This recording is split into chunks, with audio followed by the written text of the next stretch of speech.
After a long road trip from New York across the southern United States and crossing the Mexican border with our Golden Retriever, we've now arrived in San Miguel de Allende.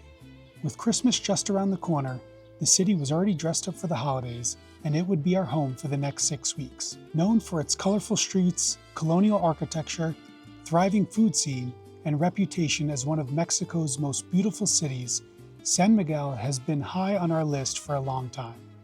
In this video, I'm sharing our first impressions of San Miguel de Allende, taking you along for our first walk through the historic center, showing you where we're staying, and talking about why we chose San Miguel as our first stop in Mexico.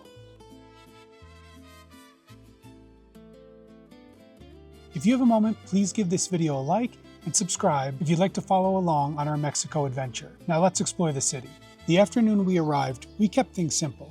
Unpacked the car, picked up some takeout, and settled into our Airbnb while enjoying a beautiful sunset.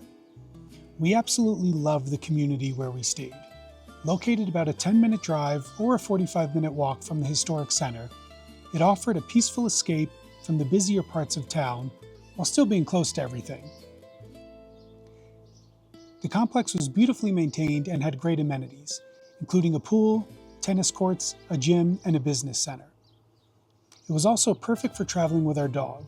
There were plenty of walking paths, lots of friendly dogs to meet, and 24-hour gated security, which made us feel very safe during the day and at night. While we would have loved staying closer to the historic center, this location worked out perfectly because we needed parking for our car. The sidewalks in San Miguel are often extremely narrow and crowded with both pedestrians and traffic, so having a quieter community gave Farley plenty of space to explore on her daily walks. The best part was the value.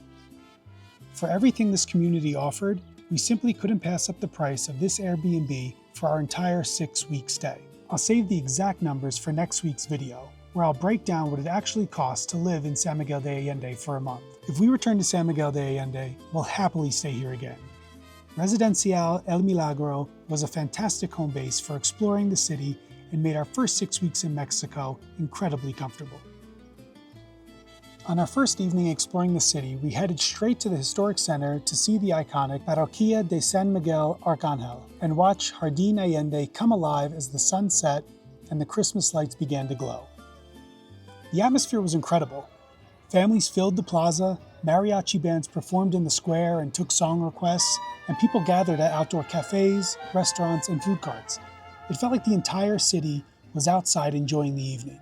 There was an energy to San Miguel that immediately made us feel like we had made the right decision coming here and taking this road trip through Mexico.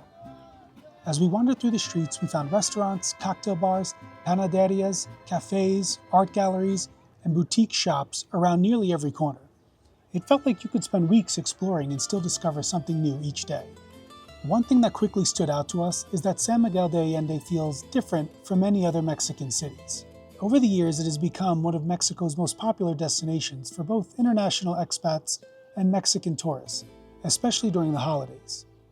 Because of that, the city feels incredibly polished, well-maintained, and geared towards visitors. The streets are clean, the landscaping is beautiful, and almost every corner feels photo-worthy. The popularity does come with some trade-offs. Prices for accommodations, restaurants, and everyday expenses can be higher than many other parts of Mexico, and the city can feel quite touristy at times. While San Miguel may not be the most authentic representation of everyday life in Mexico, that's not necessarily a bad thing. It's a unique destination with its own character, blending Mexican culture, colonial history, international influences, and a vibrant art scene. Whether you're looking for street tacos or fine dining, local markets or upscale boutiques, San Miguel offers a little bit of everything. After just one evening, we could already understand why so many people choose to visit and why many end up staying here much longer than they planned.